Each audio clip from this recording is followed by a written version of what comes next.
All right, welcome everybody. This is Stephen Michael Miller. It is Tuesday, November 19th, and so glad to have you here today, trying to figure out the whole camera positioning and everything as we go along. Today I wanted to talk about mind control. I want to talk about mind control.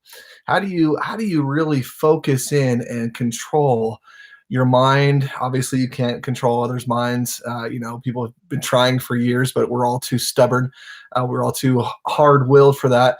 But I do want to talk about how do you control your thoughts, because I am a firm believer that your thoughts are the beginning of all creations, right? Your thoughts are that kind of that seed of anything you might want to accomplish.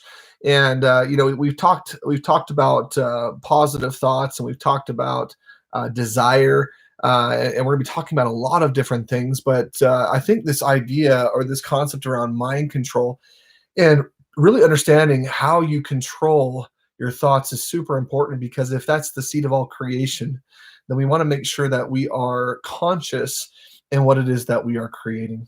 So, a quick exercise I want you to think about right now. Think about a play.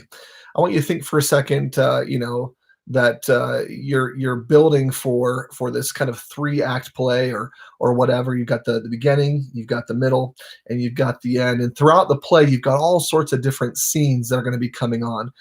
And in any play, there's this huge production, right? There's all sorts of things that you have to keep track of. You have to keep track of the orchestra pit, and all the different instruments there, and the players, and the conductor. You've got all the scenery that you've got to take control over, and you got to put the scenery exactly where it's supposed to be, and paint it the right way, and create it. You've got your whole set team that's putting together all the different parts of the sets.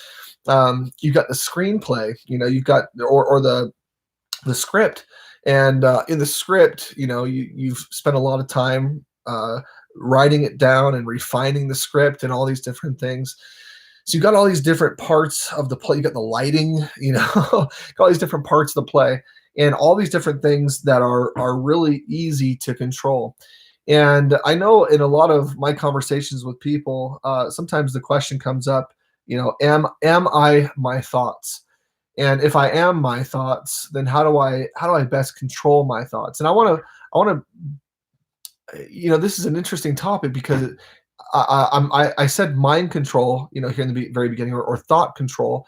And it's not that you can control every single thought that comes into your mind. It's not that you can control everything that enters on the stage, right? If you're holding this production, if you're putting on a play, could a audience member quickly run up on stage before you could stop that individual? Yeah, of course. An audience member could come in, and an audience member could also start heckling, and yelling out obscenities, or or whatever else. They could be yelling out, hey, your play is horrible, whatever.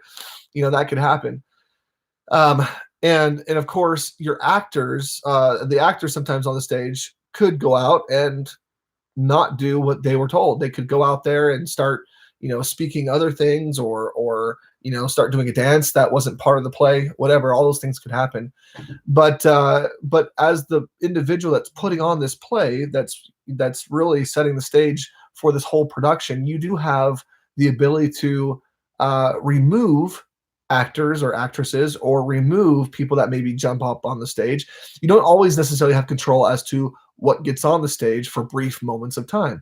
So thought control isn't about being able to control every single thing that jumps onto your mind's stage. Your mind is like an open stage, and things, you've got all these different acts. You've got act one and act two and act three, and all these different parts of this play.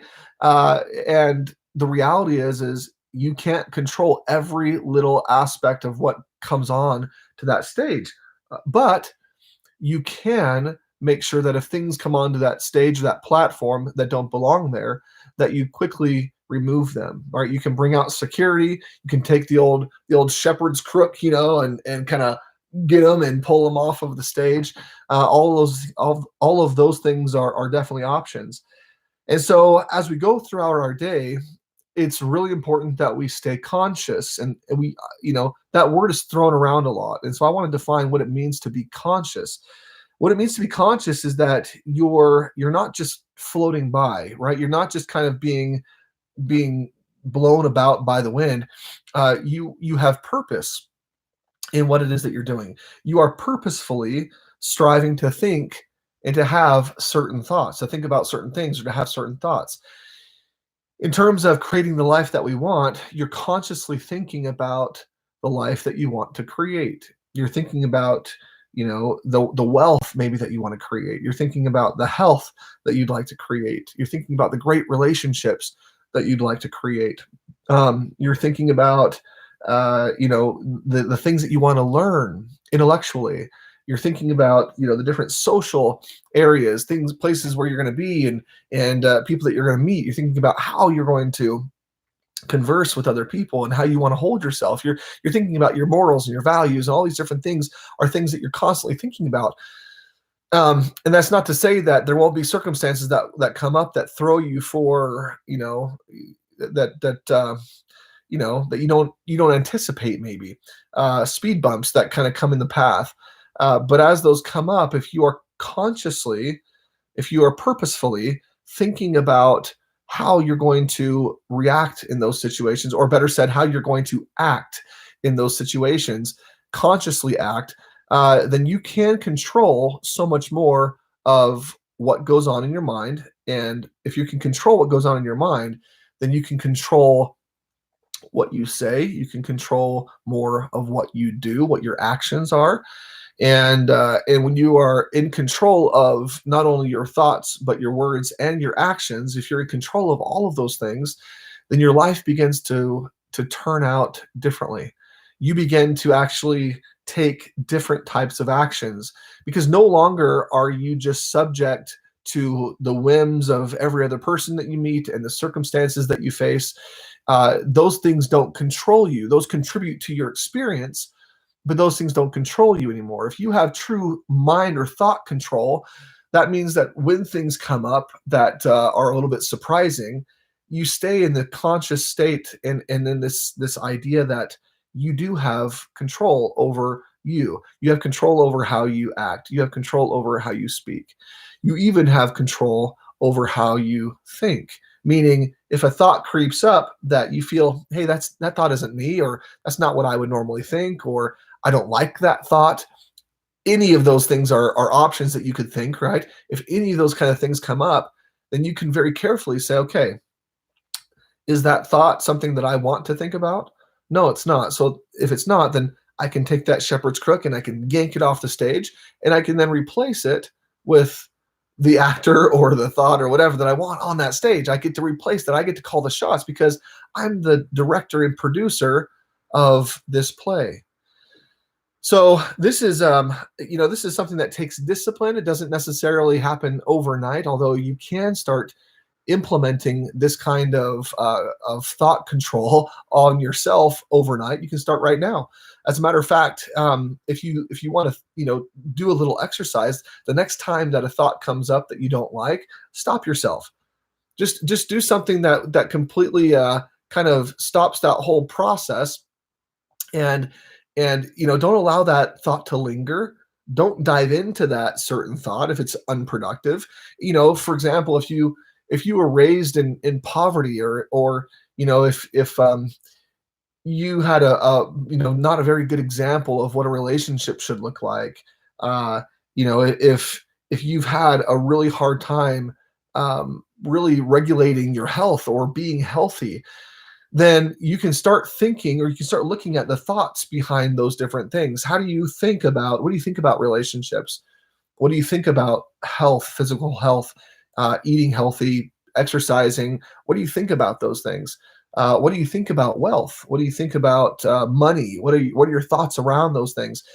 And if those thoughts aren't useful for you, if those thoughts aren't serving you right now, if those thoughts are detrimental, meaning if those are negative thoughts, if around money you think that money is horrible, or money is evil, or whatever, or if you look in the mirror and you're saying to yourself every single day, I don't like the way I look, or man, I look fat, or whatever you might be thinking, It's an opportunity for you to stop that thought and replace it with something different and something better, something that you have now consciously put on that stage. Because if you start doing that, if you start consciously putting the thoughts that you want on that stage, those ideas that you want to have on that stage, then you're going to begin to direct and produce this play that has a completely different outcome than if you just kind of let it play out by itself. If you are producing and directing this play, then you get to call the shots. You get to say when when the main actor has this huge success moment. You get to direct and produce when you're happy, when you're excited. And although roadblocks will come up and although speed bumps will happen, and although these challenges and trials in life are always going to be things that come up, as the producer and director, you can then turn the story whatever direction you want to, regardless of those circumstances. You get to be the victor in your production. So do we have mind control? Is thought control real? The answer is absolutely. The answer is in those moments where thoughts start to creep in that aren't yours or that you don't want or that you don't like.